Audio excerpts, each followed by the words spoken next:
Good Monday afternoon, guys. My name is Jerry Miller. Welcome to the I Love CVille Show. It's good to be with you. We're live in Charlottesville, the Commonwealth, the country, and the world on the I Love CVille Network, and a good show lined up for you. Monday's my favorite from a talk show standpoint. I've been in the broadcasting business, it's crazy to say this, for almost 20 years. As a student at the University of Virginia, I started as a paid intern doing a 30-minute talk show on Saturday mornings on Sports Radio 1400 WKAV. This 30-minute talk show aired on the only sports AM station, 1400 in Charlottesville, and through that 30 minutes of talking high school sports, I fell in love with the art of communication in connecting with people through the spoken word. That's what this program is all about, connecting with you with the theme of showcasing the best of Charlottesville, Virginia. A lot we're going to cover on today's program. Folks, Bob Good is what? Barely on the job? I mean, is Bob Good even on the job yet? And Bob Good is sticking his foot in his mouth, calling COVID-19 a phony pandemic. I have that sound and video for you today. It will come up shortly on today's program. Yes, the congressman, the 5th District congressman, is calling COVID-19 phony. And you can't have two more contrasting people in the winner, Bob Good, and the loser of the race, and Dr. Camryn Webb, who's a doctor and doing everything he could possibly can to inform the public on the dangers of COVID-19. So Webb is saying COVID-19 super dangerous. Good is saying it's phony.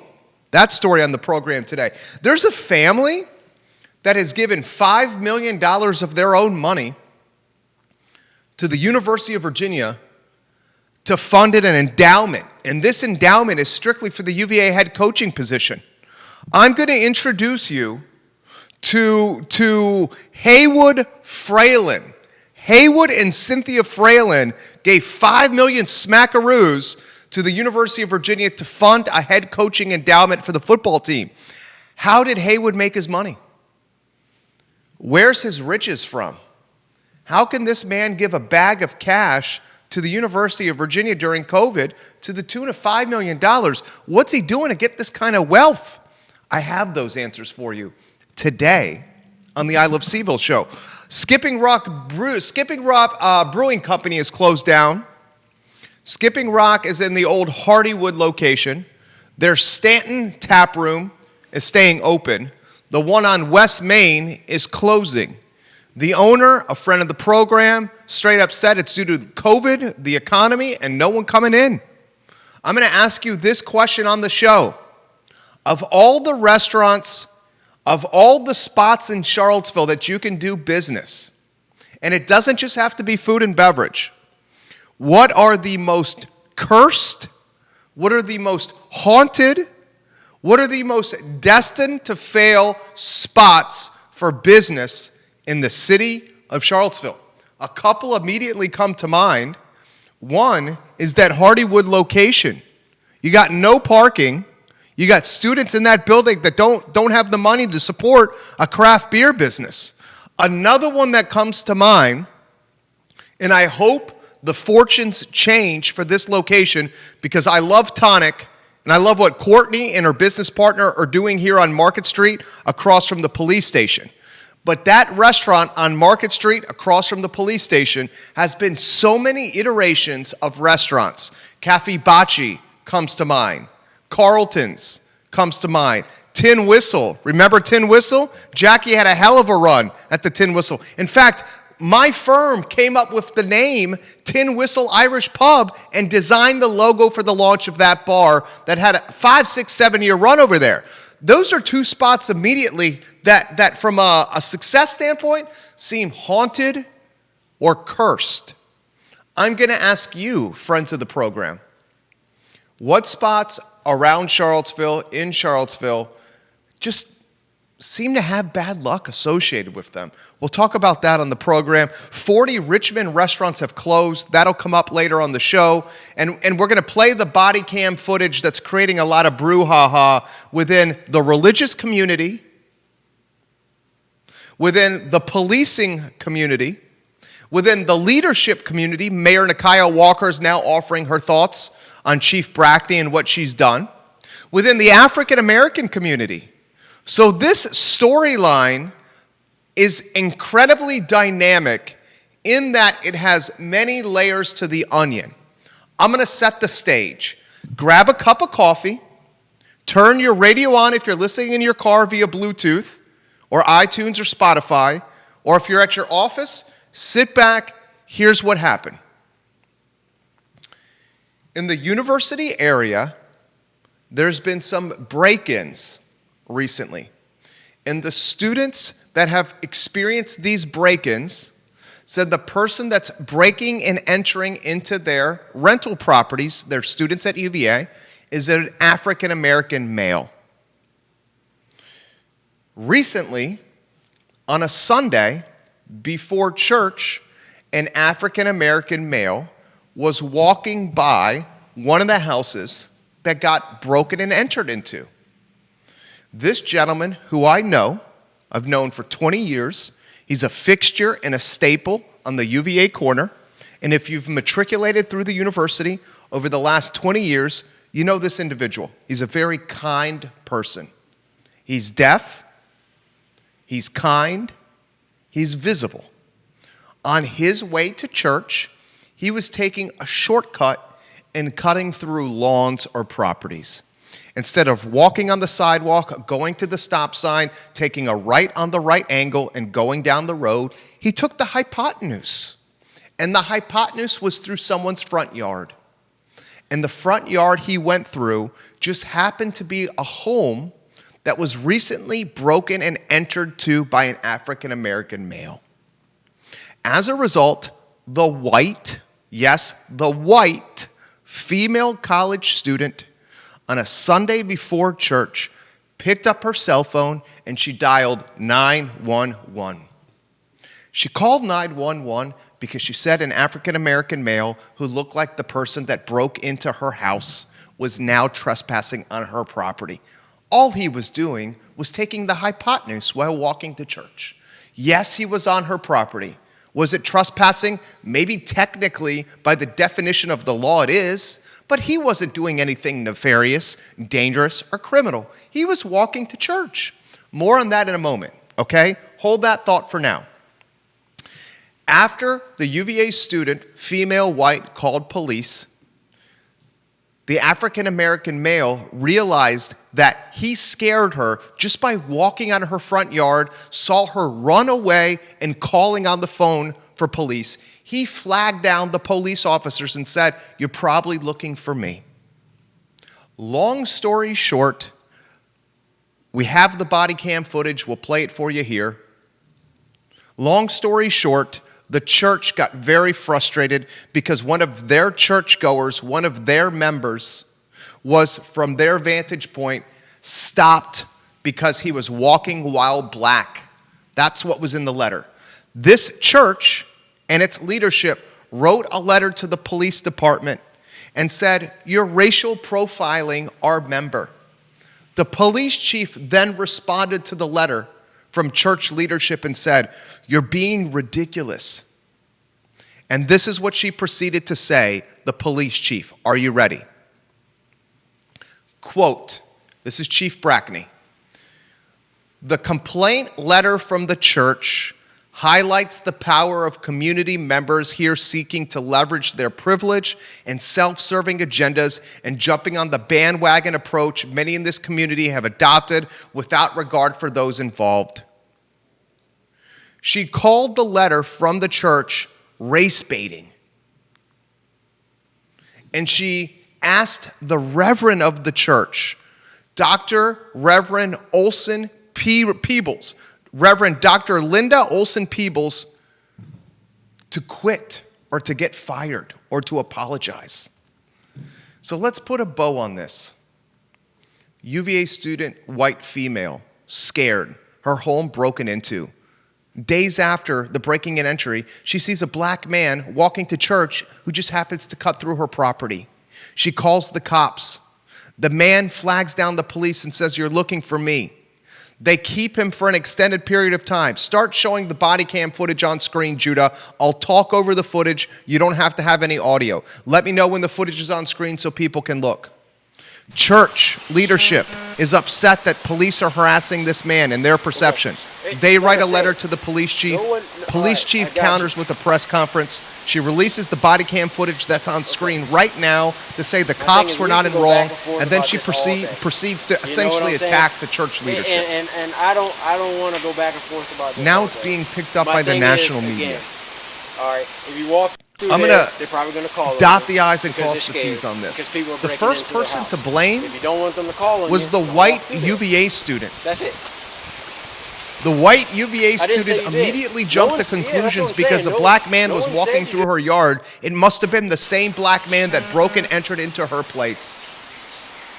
So the first inclination, the white female UVA student, was to call the police on a black man. That's the first person that's wrong.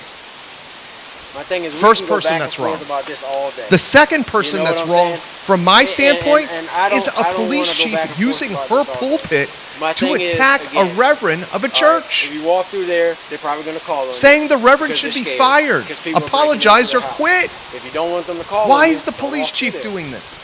That's it. Just instead, Chief Brackney, release the body cam footage and say this, Chief Brackney.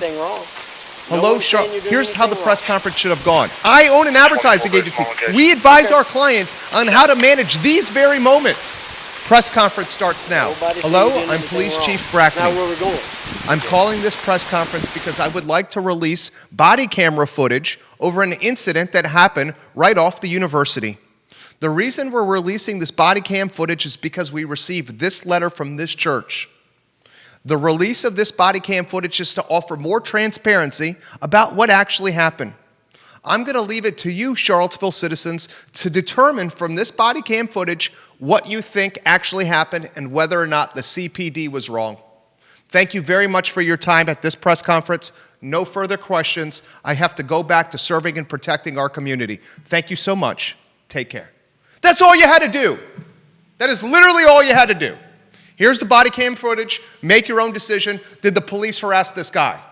Instead, she attacked a reverend of a church and said she should be fired. Bad optics. Bad strategy. PR 101. Not even complicated PR. Not even complicated PR. Police chiefs have pulpits.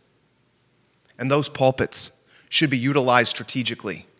And attacking reverends is not a good use of that pulpit. And right after that, finalist for a police chief job in Dallas. The mayor said on her Facebook page, Nakia Walker said on her Facebook page in the comments that Charlottesville City Council had no idea that the police chief was in the running for a spot in Dallas, Texas. City Council had no idea. No idea.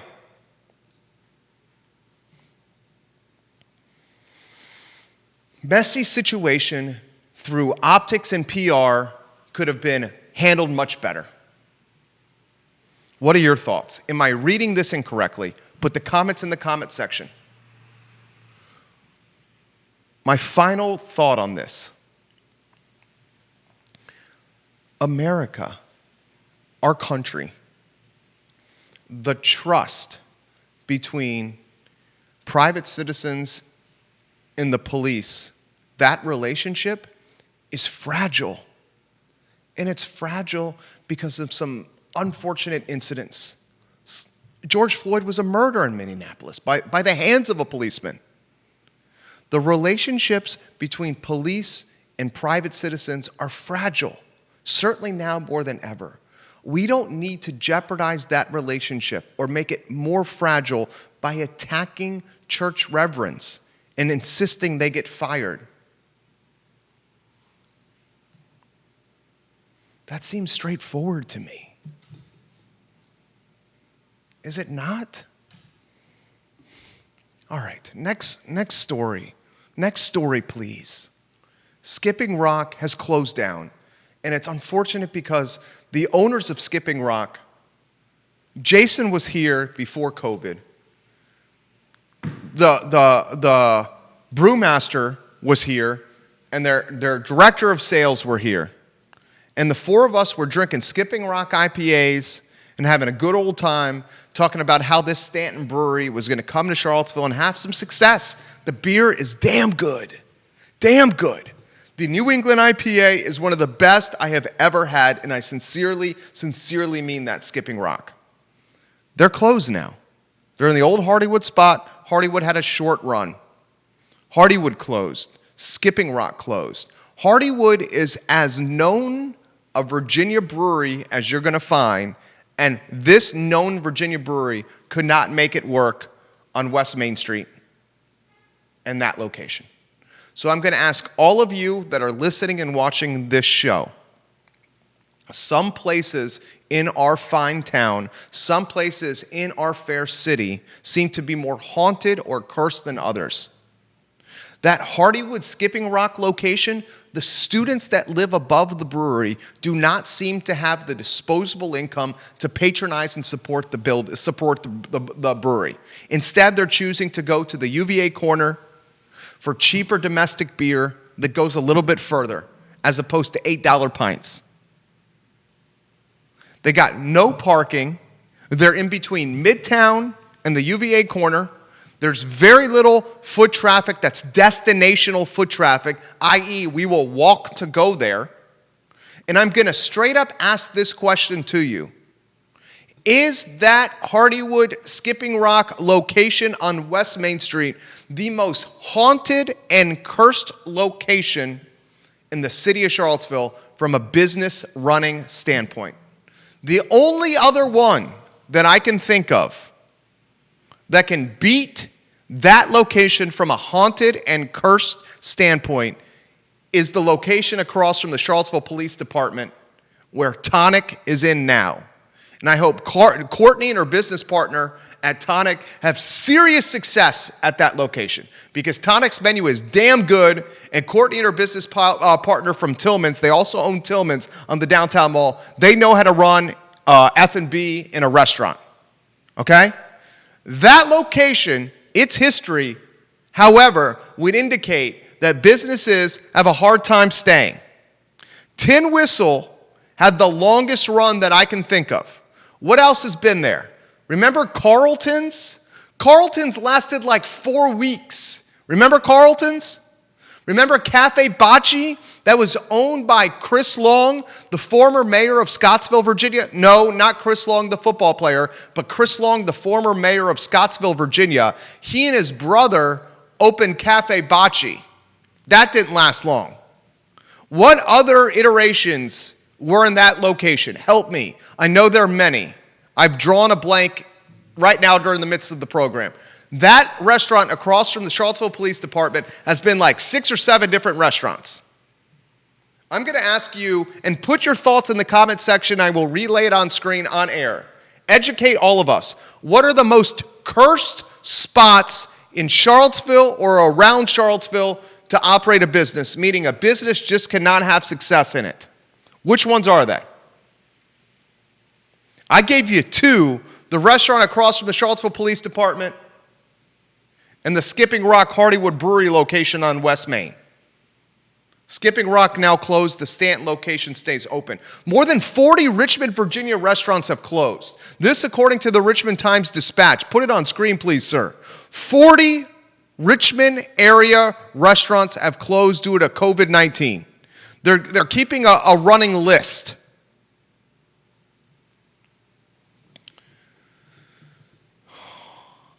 Man.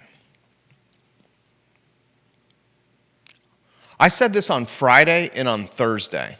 What I'm advising our clients that are in the restaurant space is to keep their doors open until New Year's Eve, and then to shut down January, February, and March. And then April 1, when spring comes back again and the vaccine, we'll have a vaccine glut in the first quarter. There will be too many vaccines in Q1.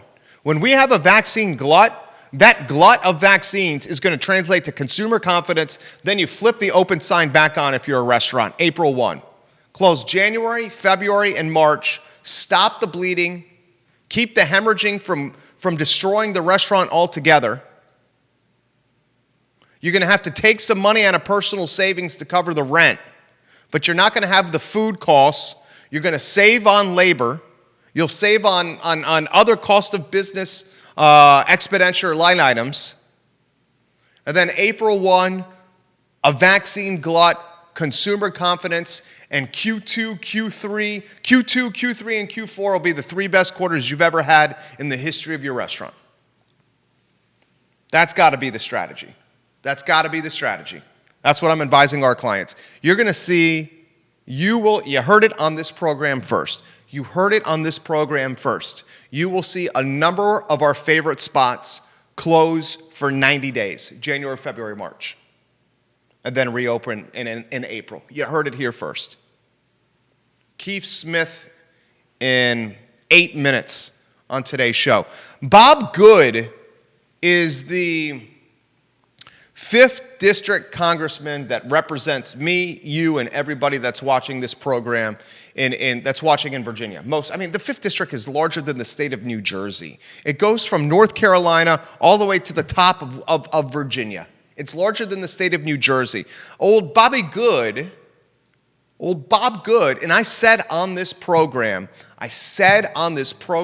so many freaking times that Bob Good scares the hell out of me. I've said it on this program more times than I could count. I said it, you know it, it's on tape, it's in the can, it's on the website. I have record that he scares the hell out of me. Bob Good was at a rally over the weekend. And I'm going to play a clip from old Bobby Good at this rally and what he has to say about COVID-19 and this pandemic being, and I can't believe I'm about to say this, a U.S. congressman is calling it phony. Do you have that sound ready to go, J-Dubs? Yep. All right, get ready, guys. Look at the screen. Look at the screen. Tell your friends. Tell your friends. They need to watch this show. Tell your friends, look at the screen, hit the like button, and share it now. Judah, Bob Good, phony pandemic in 3, 2, 1. I can't tell you how great it is to look out there and see your faces. This looks like a group of people that gets that this is a phony pandemic. It's a serious virus, but it's a virus. It's not a pandemic. It's great to see your faces. You get it. You stand up against tyranny. Thank you for being here today. Thank you for saying no to the insanity. As I said, my name is Bob Good. I just got elected to Congress from some good folks in the 5th District here in Virginia. That's Bob Good calling the pandemic phony. I'll get to your comments here. A lot of comments coming in. Get the comments in the comment section now. We'll get to your comments before Keith Smith interview. Look,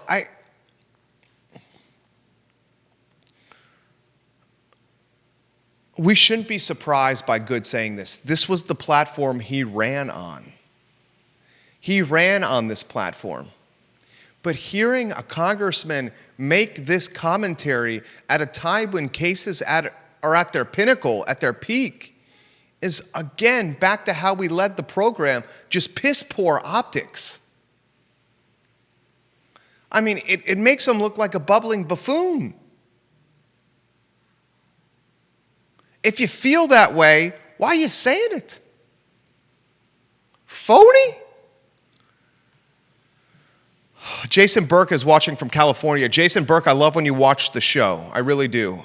Jason Burke is a restaurateur who will open a restaurant in Charlottesville. I mean, he's got Little John's. He's looking to open a second spot. Jason Burke also says Boheme was there. That's right. Boheme. How do I say it? Is it Boheme? Boheme was in that spot. The Cafe Bocce Tonic Tin Whistle spot. Carlton inherited a hell of a lot of money. Remember Carlton? He opened for 2 weeks, then he shut that thing down.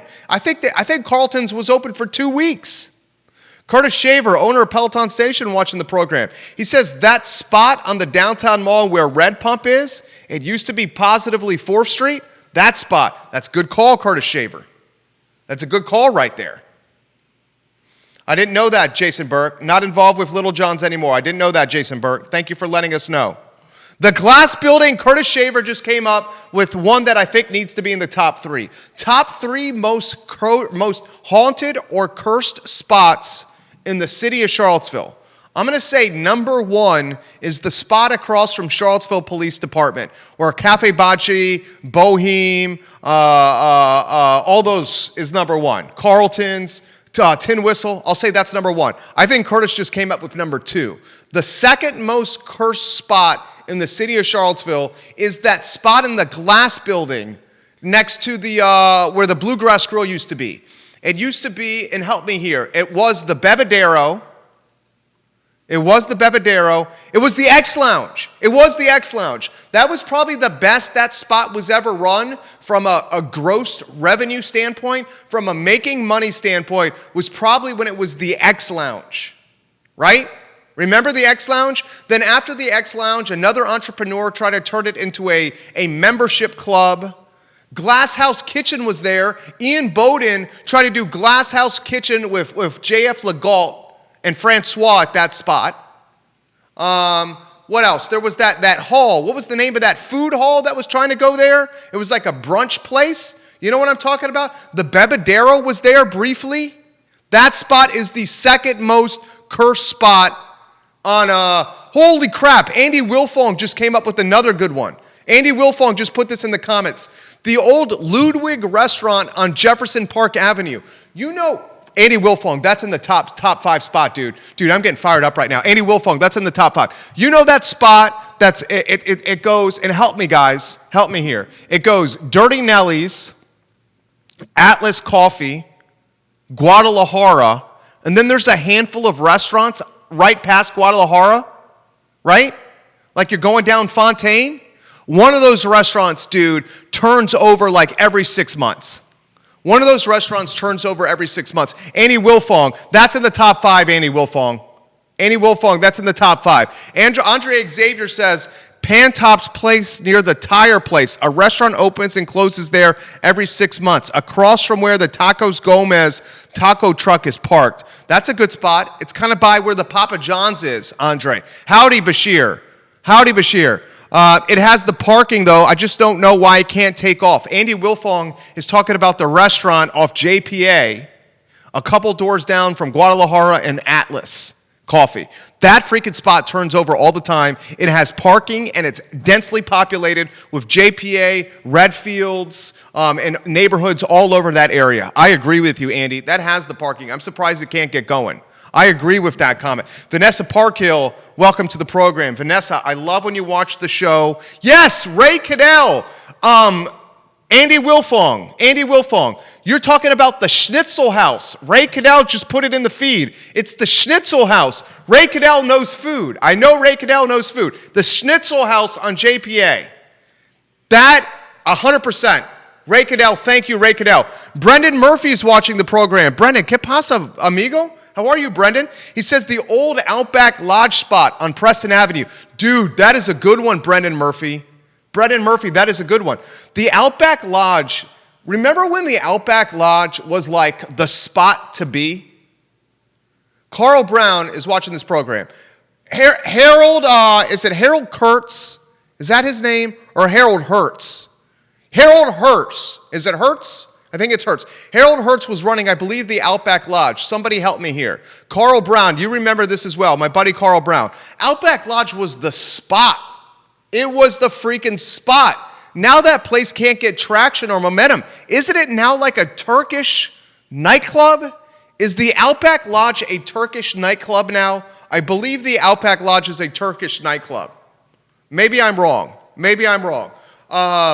That spot has got to be in the top 10, most cursed spots. Jason McCall is watching, owner of Skipping Rock. Jason McCall's beer is banging. Jason McCall is A+ people. He's just a stand-up dude. He says, thank you very much, Jerry. COVID is a tough beast, but we will be back in Charlottesville. We fight on. Join us in Stanton for some of our great beer. Their Stanton location is staying open. The New England IPA is freaking delicious. Support them in Stanton.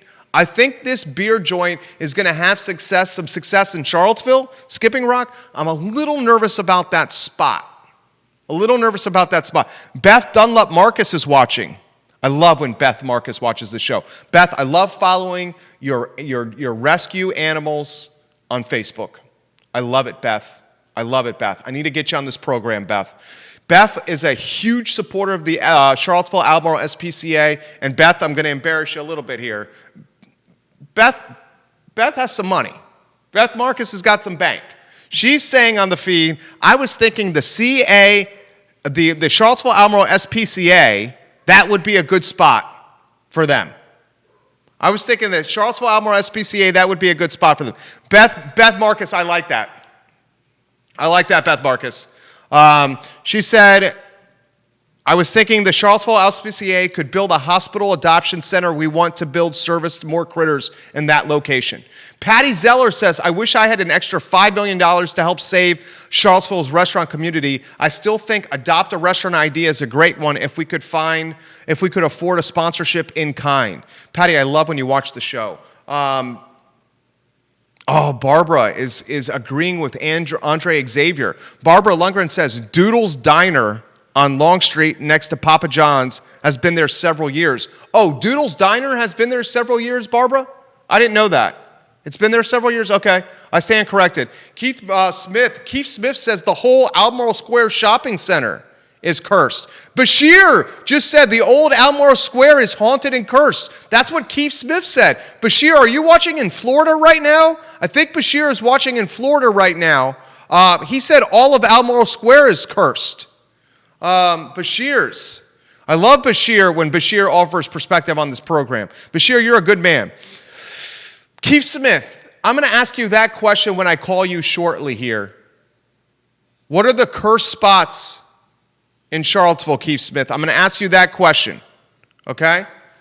A lot we're going to cover still on today's program. I'm going to reach out to Keith here in a matter of moments. Virginia Tech beat up the University of Virginia. We'll talk about that. Charles Snowden, Virginia's top defender who's got a broken foot, is talking smack on Twitter with some Virginia Tech players. I have that smack talk for you. UVA's football head coaching position just got a $5 million endowment from Cynthia and Heywood Fralin. I want to know, how does Heywood Fralin have the disposable income to give $5 million to an endowment for a head coaching position in college football? I got some scoop and some nitty-gritty on Heywood Fralin on today's program. The women's basketball tournament, NCAA, is going to play from one location, San Antonio. It's foreshadowing what's to come for the men's basketball tournament. We better cross our fingers that we get to March Madness because games are getting canceled left and right, and the darkest days of COVID are still to come, and that's the end of January and early February after the super spreader events that are New Year's, Christmas, and Hanukkah are behind us. A lot we're going to cover on today's program. Heavy snow in the forecast. Have you thought about this? I'm going to throw this question to you. Keith Smith, I want to talk cursed locations when we call you in 30 seconds. Have you looked at the forecast for Wednesday? I saw one forecast for Wednesday where they were calling for like 12 inches of snow. The year 2020 has included a global pandemic that we've never seen before, has included a stock market crash, 40 million of unemployed Americans. The year 2020 has included George Floyd's murder, has included riots all over America due to social unrest. The year 2020 has seen our favorite restaurants close left and right. The year 2020 has taken holidays like the 4th of July and has literally created a divide in the sand where some people say, let's put our hands over our hearts and let's live Independence Day because we're proud Americans. And the other half of America saying, hell no, we won't go. We're going to stay at home. Screw the independence. We're afraid of COVID. All that has happened in 2020. What do you think the final 14, what's today's date? Today's the 14th of December. What do you think the final 17 days of this year are going to have for us? On Wednesday, they're calling for 12 inches of snow, 18 abominable snowman, and 15 inches of sleet. I'm only exaggerating, but have you seen Wednesday's forecast? Is the final 17 days of 2020 going to have a snowstorm of historical proportions? We'll talk about that to close today's program. Judah, I'm going to reach out to Keith Smith on the program. Let's get that graphic ready to go. I love this guy. He knows real estate inside and out. We'll talk cursed spots in the city of Charlottesville with this man first on the I Love CVille Show. Bashir says he's going to be in Florida in February. Bashir said someone is going to hate me, but the old Live Arts building on Market Street is cursed. Is that where Club 216 was, Bashir? The old Live Arts building on Market Street? Is that where 216 was? I think it was. All right, Keith, I just texted you. Your phone rang. We're trying to call you here on the program. Andy, you dropped some knowledge bombs on today's show. He says the new VDOT area killed the JPA, Jefferson Park Avenue area. Well, aren't they doing, help me, Johnny Ornalis. This is for you, Johnny Ornalis, or the team behind Atlas Coffee. Aren't they doing a Fontaine streetscape project on the near horizon? Isn't that the Fontaine Streetscape? Remember when JPA had that bridge closed? Remember the bridge next to Wayside Fried Chicken? Remember it was closed for like 18 months or so? And it really damaged restaurant business on that side of town. I believe they're trying to do a Fontaine Streetscape project. Johnny Ornalis, you would know about that. Let me know about that. Keith, we're not doing Skype. We're doing a phone call. Neil Williamson, take a look at the restaurants closing around Take a look at the restaurants closing around Wendy's, Hardee's, Carving Board, many more. Yeah, I mean, we were just talking about the Carving Board this morning. The Carving Board was run really well by Justin and Candace Vanderlyn. Remember when it was run by then? Keith, we got you on the line. Judah, we have Keith on the line. Is the Carving Board even in business now? I don't think it is. Justin and Candace were running it really well. Keith, first, good afternoon. How are you, Keith? I'm doing great. Apologize for the technology. No problem. No apologies ever needed on a live show. You never accentuate the mistakes, my friend. I'm going to throw this to you here. Most cursed spots in Charlottesville or Central Virginia, what are they? Man, I'll tell you what, you were listing a whole bunch of them there, and, you know, I was thinking this is a great topic for us to bring on for Real Talk on the why. I think you covered all of them. The thing that really shines out to me is that whole 29 North corridor from basically really from Fashion Square, actually starting from Seminole Square, Fashion Square, Albemarle Square, that whole right-hand side going north, for whatever reason, just has been falling apart, never been doing well. Yeah, I know. Johnny Ornalis is offering perspective on the Fontaine Streetscape project. I'll get to Johnny's perspective here in a matter of moments. I mean, Keith, the whole 29 corridor is like a ghost town. It is a ghost town, but just to talk about Johnny and the Fontaine, you know, his Guadalajara is rocking the world, and why 2 buildings over isn't working. I just really couldn't explain why. Well, why do you think that is, Johnny Ornalis? Johnny, why do you think that is? Guadalajara JPA crushes it. Dirty Nelly's crushes it. Wayside Fried Chicken crushes it. Fry Spring Station, when they're open, Johnny, crushes it. Why do the restaurants like the Schnitzel House and the ones around it not crush it, Johnny? I'm curious. Neil Williamson's watching. He says the Carving Board's been closed for months. Bashir said, Bashir, I'll get to your comments here in a matter of moments. Keith, keep talking to us here. What's on your brain? Well, what's on my brain is normally I get to tell you it's a hard act to follow after a guest, but I got to tell you, we're not going to put Mr. Good in that category. That was just a dumbass thing to say, and I'm going to say it out here in front of everybody. Yeah, called the pandemic phony. That's absolutely bananas. I'm so shocked that he said that. Well, you apparently don't know anybody who has been sick from this and or died like you and I have, so to call it phony is a bit BS. It's kind of like somebody losing their job. Well, that's in the middle of a recession if you lost a job. But I agree 100%. Your advice to your business, your fellow restaurant folks, is second and third quarter. Actually, third and fourth quarter is going to be rocking their world. Yeah, I think it's going to be red hot. Vanessa Parkhill says the work on Rio 29 interchange was a killer for the Albemarle Square area. You're 100% right, Vanessa Parkhill, on that topic. What do you have planned for tomorrow's show, Keith? What are you thinking? Yeah, so we got some great stuff. We're going to be bringing in some rock stars. We're going to bring in Joe Gentile from Pearl Certification, catch up with him. We're going to bring in Katie West from Charlottesville Settlement and catch up with her. We're going to talk a little bit of real estate, but what's most exciting for me, we're going to wrap up with Will, who's the manager and the owner of the Water Street Marine Bed. He's going to come on and wrap the show up, and it's going to be a lot of fun. And I might bring, last Friday I brought you bourbon. Tomorrow I might bring you something a little sweet to put some pounds around our waist. I love it. Keith Smith, Real Talk, Tuesdays and Fridays on the I Love CVille Network, presented by the Yes Team Realtors. How was the weekend from a real estate standpoint? Rocking the world. I mean, we've been super busy showing houses. Inventory as we've been continually beating around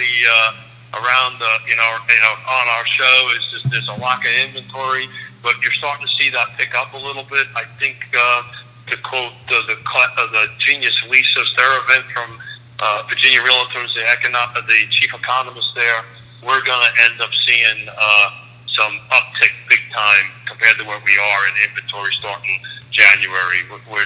That's what it's feeling like out there in the street. Well, I'll tell you what, I'm excited to hear that, Keith. I'm excited to see you tomorrow. Did you and Yona are working hard. Did you have some time to do some fun stuff?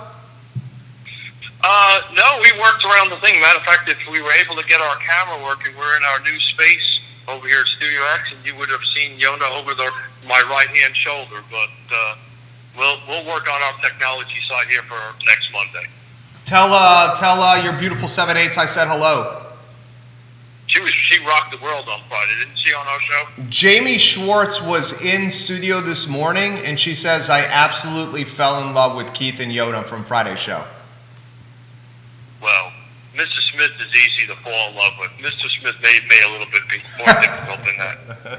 Did you go out to dinner or do anything? Did you take your bride out for a dinner at a restaurant, or did you guys stay in this weekend? Oh, yes, we did. Thank you for bringing that up. We actually went to Brasserie Sasson on Friday evening. We booked that one. I want to give a quick shout out to those guys.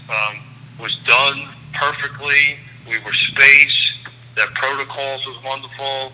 I tend to enjoy their martinis from time to time, and it was an excellent experience. But I brought my lovely bride out for dinner Friday night, and it was great. Walked from the Studio X to the downtown mall, had dinner, walked back, drove home.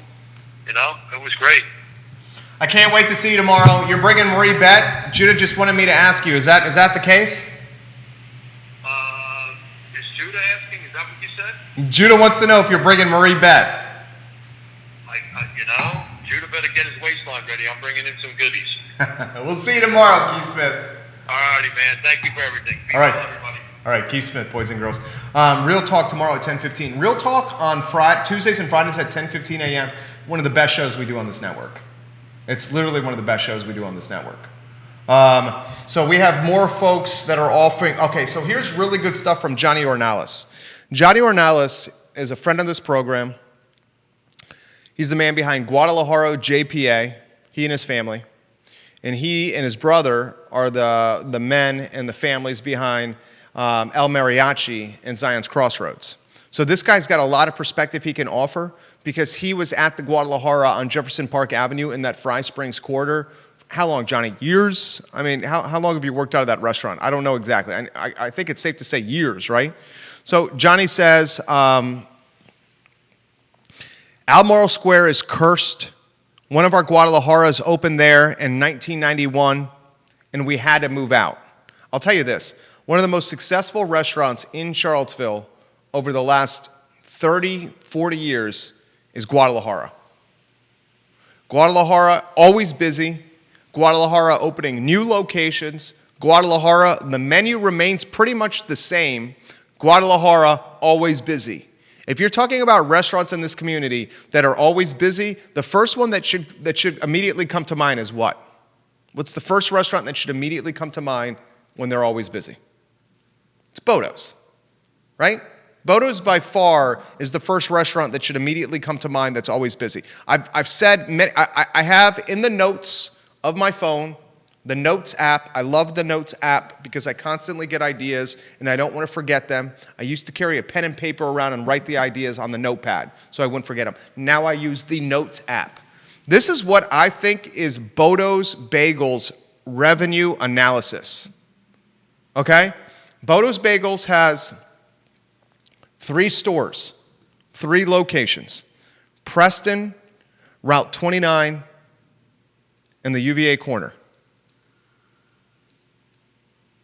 I think each location does 1,000 tickets per day. What's the lowest number you've ever been? I've been 19. Michael Guthrie, who watches this show, has been number 1, but he got to Bodo's before it opened, 20 minutes there before, and waited to get the number 1 ticket. I've been 17, 18 is the earliest. I think each location does 1,000 tickets per day. And this is going to be a conservative revenue analysis. Conservative revenue analysis. Each location does 1,000 tickets per day. I think each location has an average ticket price of $8.50 per ticket. That's conservative. It's probably low. Let's just use $8.50 per ticket, 1,000 tickets per location. So that's $8,500 on average in daily sales per location. 1,000 tickets, $8.50 per customer. 1,000 customers, $8.50, $8,500 in revenue. 3 locations, $8,500 times 3 locations equals $25,500 in revenues per day across all 3 stores. This is gross revenues. $25,500 in gross revenues per day across all 3 locations. Let's say they open 360 days a year. They close 5 days. They're open 360. $25,500 times 360 days is $9,180,000 in gross revenues selling bagels. That's a lot of dough. That's a lot of dough. So I think this brand and this business, Bodo's Bagels, and that's a conservative projection, is doing between, conservatively, $9 and $10 million a year in sales. If you were thinking about a brand or restaurant or business that could potentially compete with Bodo's from a history, from a multiple location standpoint, from always being busy, Guadalajara undoubtedly comes to mind. What other local, multiple unit restaurant brands can you think of in Charlottesville? I can think of, and I don't have all the answers, so if I'm missing one, please let me know. Bodo's has 3 units, 3 locations. How many does Guadalajara have, Johnny? Guadalajara has, what do you got? Greenbrier, you got downtown, right? You got JPA, right? What am I missing? Am I missing any? Greenbrier, downtown, Pantops. I'm missing Pantops. That's 4. Am I missing any on those 4? Is there one north of town? Is there a Guad north of town, Judah? Do you know if there's a Guad north of town, Judah? Is there a ground down 29 north? There's Fontaine, there's Market, there's Pantops and Greenbrier. Is there north? I don't think there's a north one. I can't think of one. I might be wrong. Can you think of a local food and beverage or a restaurant brand that is scaled to the clip of Bodo's and Guadalajara? The only other one I can think of, and Judah, can you think of any? I can't. Riverside's got 2 locations, but Buster owns Riverside North, and Carol's family owns Riverside on High Street. They're not the same owners. You might be able to make a legitimate argument for Shenandoah Joe's. What Dave Fafara is doing, Dave Fafara and Shenandoah Joe's brand has scaled. The Greenberries brand has scaled somewhat as well, but not at the clip of Bodo's, Guadalajara, and potentially Shenandoah Joe's. Grit has scaled. Good call. What do you have? Grit. You have a Grit on Pantops. You have a Grit on the downtown mall. Elliewood. You have a Grit on Elliewood, and you have a Grit on, did I say Pantops already? Yeah, I think so. Yeah, Grit's a good one. Oh, Stonefield. Yeah. You have a Grit in Stonefield. Yeah. That's a good one. Judah Whitcower contributing to the show. I love when you do that, Judah. I love when you do that. So I guess what I'm saying is when a guy like Johnny is talking, you listen because you know he's got skin in the game and he knows what he's doing. And Johnny from Guad said that old German place is a haunted one for sure. That's the JPA one, the Schnitzel House. But for one thing, the Schnitzel House in that location, they've never used the bar the right way. It just sits there empty. Also, the kitchen area is hard to work in, so I believe it's hard to keep a flow in there. He did say Silk Thai is rocking. Silk Thai. Silk Thai is the new Thai restaurant, right? Johnny, how long has it been there? Lauren says Marie Bet has 2 locations. Moe's has 2 locations. Lampo is opening a second location. And she says Greenberries as well. Well done, Lauren. Johnny Ornalis, downtown in 1988. Guadalajara downtown opened in 1998. Greenbrier in 1992. Fontaine, 1996, and Pantops, 2004. So you see what his family did? They opened downtown in 1988. 4 years later, they did Greenbrier in 92. 4 years after that, they did Fontaine, JPA in 96, and then Pantops in 2004. Johnny, when did you have Almaro Square? Was Almaro Square the second one you opened after downtown? And Johnny, were you guys not on the UVA corner? Okay, I'm not trying to get you in hot water here. I definitely remember going to a local Mexican restaurant on the UVA corner, kind of where Christians and Boiling Heights is, when I was 18 years old and getting hammered on margaritas with pretty ladies. I definitely remember doing that. 91 on Almaro Square. Sticks. Lauren brings up Sticks as another brand that scale. Curtis Shaver says Sticks as well. Neil Williamson says the Tiger Fuel markets. Neil Williamson, if you were here, I'd give you a chest bump. If Neil Williamson, if you were here and there was no COVID, I would give you a chest bump. The Tiger Fuel markets. You know what? The Suttons and Tiger Fuel need to be a part of this show. I need to get the Suttons and Tiger Fuel a part of this program. The Tiger Fuel markets, those are bona fide. And I think they're forgotten and overlooked in discussions like this because they're tucked away in gas stations. But those sandwiches are heady, like freaking super heady Sammys, and priced well. And I know Bel Air and 5th Street and the other locations they got do good traffic. Good call, Neil Williamson. Best local brands that have scaled. That's a great topic. A list, you know what? Where's the whiteboard? Can you bring me that whiteboard right there so I can stay organized, please, sir? Thank you very much. I kindly appreciate this. Keith Smith gave me this whiteboard over here. I'm going to create a list, and I need your help here. A list. Thank you very much, my friend. Thank you. Best local brands that have done a good job scaling. Guad is one, right? I guess you would say Tiger Fuel. How many Tiger Fuel locations are there? There are more than 4 Tiger Fuel locations where you could get Sammys, right? And we heard through the grapevine, and I might be speaking out of turn here, we heard through the grapevine that the Tiger Fuel market on Black Cat Road is still in the pipeline. We heard through the grapevine that the Tiger Fuel market for Black Cat Road in the Keswick area, my neck of the woods, is still in the pipeline. I mean, I'd say Tiger Fuel has the most points of sale from a food and beverage standpoint, meaning you could go to this location, you can order a sandwich that's made there, not made yesterday, but made there, you buy it, and you leave.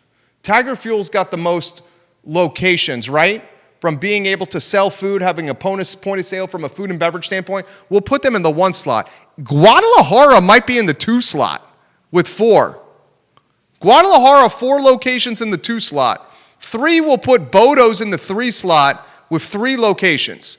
Bodo's got 3. They're in the 3 locations. Guadalajara's got 4. I'm betting Tiger Fuel has more than 4, so that's why I'm putting them in the 1 spot. And the 4 spot, what's in this 4 spot from a location standpoint? I mean, 4 spot, we're going to have to do some research, is going to be the coffee houses. You're looking at the Mud Houses, the Shenandoah Joes, and the Greenberries, just because you can scale a coffee shop fairly easy. The coffee shops have got to be in the 4 spot. After that, from a location standpoint, you got a lot of 2-unit iterations. Moe's is a 2-unit iteration. Riverside I'm not counting because it's 2 different owners. Buster and Carol are 2 different owners at Riverside. I'm not counting that because it's 2 different owners. Moe's, at least you got the same ownership team behind each location. Right? What am I missing here? Amigos. It was Amigos on the UVA corner where I was having margaritas when I was 18 with beautiful bodacious blondes. That's right. It was Amigos. It was Amigos. There you go. I think that's your list of local brands that have done the best job scaling within the community. Tiger Fuel, I will find out the exact amount of locations Tiger Fuel has where you can go into a brick and mortar and buy a sandwich that's made right in front of you. I'm betting it's more than 4 spots. I can think of Ivy, Bel Air. I can think of 5th Street Extended over there by the Wegmans. That's a miserable intersection right there. That Wegmans intersection with the Tiger Fuel, that's 2. Where's the other one? Doesn't Cherry Avenue have a market? Cherry Avenue has a market. That's 3. Preston Avenue has a market. That's 4. What am I missing? Tiger Fuel markets where you could go in and buy a sandwich. I'd say they have the most locations. They're 1. Guadalajara's in the 2 slot with 4. Bodo's has 3 locations. They're 3. And then Mud House, Shenandoah Joe's, and Greenberries are in the 4 slot. The coffee houses are able to scale their business. Lauren says, love. Ooh, Chim. Chim has, well, let me throw this to you, Lauren. Chim has the 5th Street location. And then Chim has the Chim that they're going to open in Dairy Market. And that's going to be more of a food stall. But the one behind Stonefield, Lauren, is not a Chim. It's a Thai noodle cuisine. It's the same family, but it's not the actual Chim brand. And as a result, I can only give Chim 1 location because the Chim food hall has not opened yet in Dairy Market. 1 location when they open in Dairy Market, 2 locations, sister restaurant, Thai Noodle and Bowl House, and I'm messing the name up, but that place is bona fide too, behind Stonefield. And Johnny says there's a Tiger Market in Ruckersville. Oh, dude, good call, Annie Wilfong. Annie Wilfong says, don't forget the Avon Extended by Monticello High School, Tiger Fuel Market. All right, so Tiger Fuel Market, I would bet if we really came down to it, and we really this literally came up on the fly in the course of the show. This is how this topic came up. That's why I love this show. You guys determine where we're going with the topic, and I'm just adapting to you. I bet if we really gave it some thought and pulled up Google Maps, I guess I can do it now during real time. Would we have 10 points of sale for sandwiches and Tiger Fuel in Tiger Markets in Charlottesville? Do you think we have 10? If I put the over-under at 10 locations, would you take the over or under, Judah? I'd have to think about that. All right, well, it's a proposition bet. All right. Bel Air, Preston, 5th Street, Avon Extended, Cherry Avenue, Pantops, Greene County. That's 7 off the top of my head without really even thinking. That's 7 off the top of my head without even thinking right now. Andy Wilfong says, Mud House has the best pour-over coffee in Charlottesville. Sad to see them close up some locations. Which locations did Mud House close, Andy? I'm curious. I'm genuinely curious. Which locations did Mud House close? I know they closed briefly because one of their staffers got COVID, but I didn't think they were closing locations at Mud House. The Mud House next to Peloton Station is great, and you guys should consider Peloton Station for sports in the holidays. Keith says you have markets in Ruckersville, Preston, Pantops, Mill Creek, Locust Grove, Lake Monticello, Cherry Avenue, Bel Air, and 5th Street Station. So Keith Smith says there's 9 that he knows of. 9 that he knows of. And Andy Wilfong just said there's one at Holly Mead. So that's 10 with Wilfong's 10. Good Lord. All right. This is the beautiful thing about this show. I'm going to say this right now. Are you ready to hear this? Is the food and beverage business, all right, is the restaurant that's doing the most gross revenue in Charlottesville and Central Virginia the market by Tiger Fuel? That's a legitimate question. Is the restaurant that's doing the most revenue from a Charlottesville and Central Virginia standpoint the market by Tiger Fuel when you aggregate and consider their revenues across all their locations? That's a hell of a lot of delicious French bread sandwiches. Is this the number 1 grossing restaurant brand in Charlottesville and Central Virginia? We just, over the course of a show, on the fly, came 10 locations for this brand. What could challenge Tiger Fuel from a gross revenue standpoint? The only thing that can come to mind for me are not local brands. The only ones that come to mind to me are like the Papa John's and the Domino's. There's only one Outback steakhouse in this area. If there was more than one Outback, maybe you could throw them in there. But certainly not during COVID. I mean, if you think about it, COVID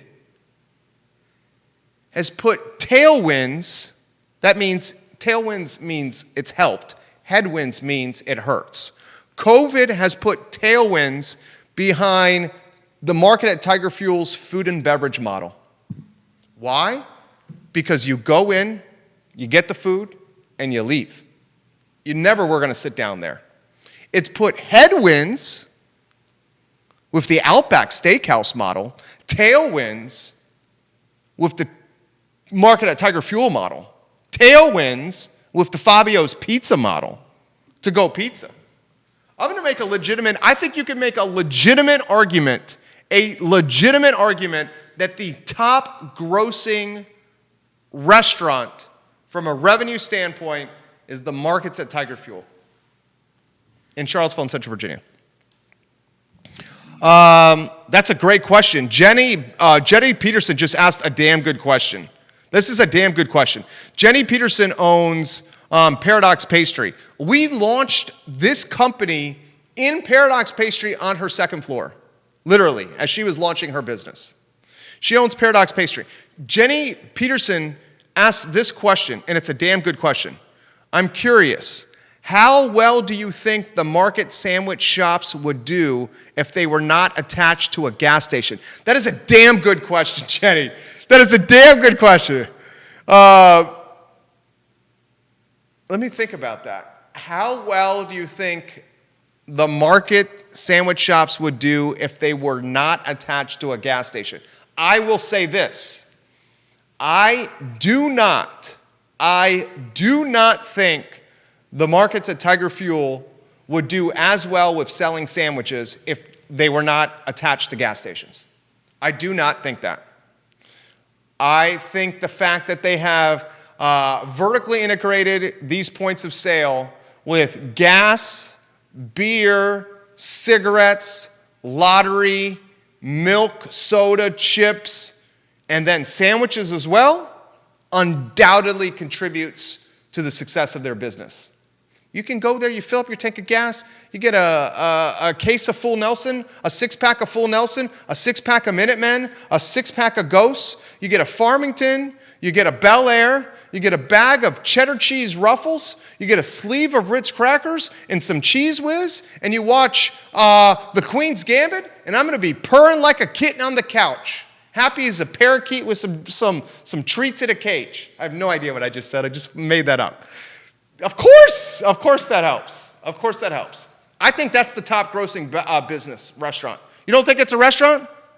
You don't think it's a, do you think it's a restaurant? You don't think it's a restaurant, Bashir? Is that why you said restaurant question mark? I'd say it's a restaurant. That counts as a restaurant. You don't think the market counts as a restaurant? You don't think so? I think it counts as a restaurant, right? I think it counts as a restaurant. Neil Williamson, it will be interesting to watch Wawa and Sheetz moving into the Charlottesville area and how that impacts takeout business. There's a Sheetz on the corner now. You're right, Jenny. They would not do as well if they did not have gas stations. You're 100% right. Bashir says restaurants have specific customers versus convenience, everybody. So Bashir, you're saying it's not a restaurant because it's a convenience store? See, I think, you know I love you, Bashir, you know I love you. I love you, man. I love you, Bashir. Jenny says it's not a restaurant either. All right, that's two. Bashir owns a restaurant, Jenny owns a restaurant. They're both saying it's not a restaurant. They're saying it's a deli. You really don't think it's a restaurant? Why? Because you don't sit down? They do have tables to sit down. Some people do it. I mean, you can order the sandwich and sit in, I mean, you're not going to do it during COVID, but before COVID, they do have a couple tables in there. They do have a couple tables in there. All right, but if Bashir and Jenny are saying it's not a restaurant, it's a deli, I have to go with them because they own restaurants. Johnny, do you think it's a restaurant? Johnny Ornelas, is the market a restaurant, do you think? Put it in the feed. I'm curious of your take. I don't know. I think it's a restaurant. Deli might be a better description. Well, it was. Neil said, I thought the question was local brands that expanded and included food. That was my initial topic. But in the course of having the conversation, I did call the markets at Tiger Fuel a restaurant. I did say that. So Jenny and Bashir are saying, I don't think it is a restaurant. And they make a legitimate point. They're saying maybe the better description is a deli for it. What is your take, Johnny? I'm curious of Johnny Ornelas' take. All right, I got to get out of here. Couple things. You know what? Why don't we do this? No, I promised the people that we would play this, so I need to get to this. I got a conference call in 5 minutes here, so we're going to get to this. UVA lost to Virginia Tech on Saturday, and the UVA football team looked listless, like they didn't show up to play. Virginia Tech looked like the hungry team, and we looked like the team that was going through the motions. We just didn't come to play. It's just a very unfortunate way to end the season for UVA. They're not going to a bowl game. They're going to pass on it. So the season closes this way. It closes with a sour taste in our mouth, just like it started. We were supposed to open the season against the Georgia Bulldogs. Started with a sour taste when COVID canceled that game. Closed with the sour taste with Virginia Tech hammering Virginia football. Charles Snowden is talking smack with a Virginia Tech football player. I'll talk more about that tomorrow, but it's just a nasty little Twitter smack talk situation going on with UVA and Snowden and some Virginia Tech offensive linemen. Here's an interesting story over the weekend. A family, Cynthia and Heywood Fralin, gave $5 million to fund an endowment. And this endowment is for the UVA head coaching position with the football team. And over the weekend, a lot of people gave this husband and wife a lot of flack. They're like, you're giving $5 million to fund a football head coach position instead of $5 million to create social justice or affordable housing. And look, I say this. If you earn the money, you could donate the money however you see fit. Joffrey Woodruff, when Joffrey Woodruff gave $125 million to create a data science school at the University of Virginia, everybody gave Joffrey Woodruff crap. They're like, you're creating a school that is basically funneling talent into your hedge fund. He got even more crap when he donated $12 or $14 million to create a squash facility, the MacArthur squash facility at the Boar's Head. People said, put that money to work elsewhere. And I said, Joffrey made the money. Joffrey made the money. He could donate the money however Joffrey wants. You want to donate $5 million to help affordable housing and create social justice? Work and go earn it, and then donate it. But don't give Cynthia and Heywood Fralin grief because they want to support the university. So I did a little intel, and I dug into how this guy made his money. I wanted to know, how does a guy have the money to give $5 million for a football coaching position? I mean, that's a lot of jack. Heywood Fralin is the chairman of Medical Facilities of America. Medical Facilities of America operates 40 skilled nursing facilities in Virginia and North Carolina. 40 skilled nursing facilities. He's also the co-chairman of Retirement Unlimited, which operates 6 assisted living facilities in Virginia. So Mr. Fralin is a businessman. His company operates 40 nursing facilities. He also has 6 assisted living facilities. His background's in healthcare. He's sitting on stacks of paper, stroked a check for $5 million to fund an endowment for the football coaching position. And that's where we're at. You got grief with him giving the money for football? Make your own money and donate it for something.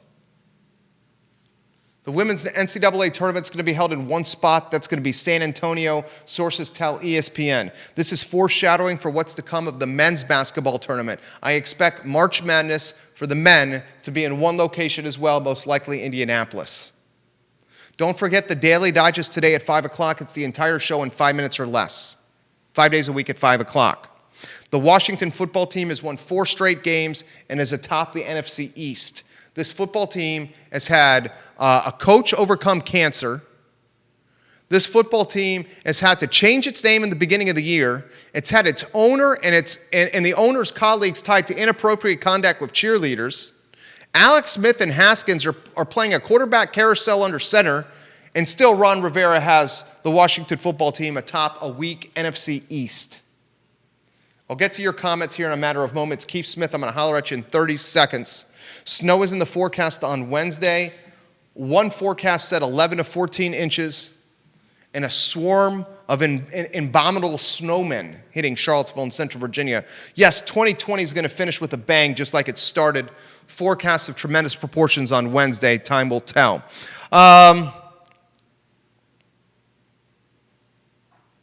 Today was a good show. I'll follow up on the market concept. Bashir says the convenience stores do not go through the same restrictions as restaurants, and we have specific clienteles. We wait for them versus no target, versus no gas or impulse items. That's a good call, Bashir. I would not go to a gas station if I am hungry, but I will if my car needs gas. That's a good call, Bashir. That's a very good call, Bashir. Vanessa Parker says, here, Jerry, you make the money, spend it as you like. I don't understand the mindset of millennials and younger, and I'm a millennial. And maybe it's because I'm not even going to say what I was just going to say, because I don't want it to be interpreted the wrong way. I'm going to rephrase my thinking and say this. I don't understand the mindset of millennials and younger when they hate or ridicule or cut or put down people for donating their hard-earned money to causes that are important to them. Of course, Joffrey Woodruff is creating a squash facility. He's passionate about squash, and he has the economic means to do it.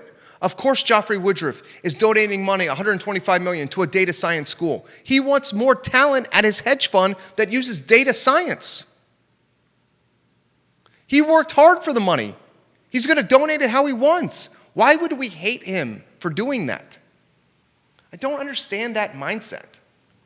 Thank you, Bashir. Bashir says, I love this show. Thank you, my friend. I love you too, Bashir. I miss you, Bashir. We need to get you on the program before you head back to Florida, please.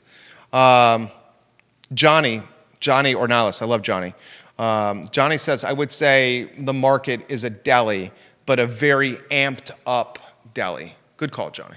All right, we'll say it's a deli. I'll go with Jenny. I'll go with Jenny, Bashir, and Johnny. We'll go with deli. It's a deli. The market is a deli.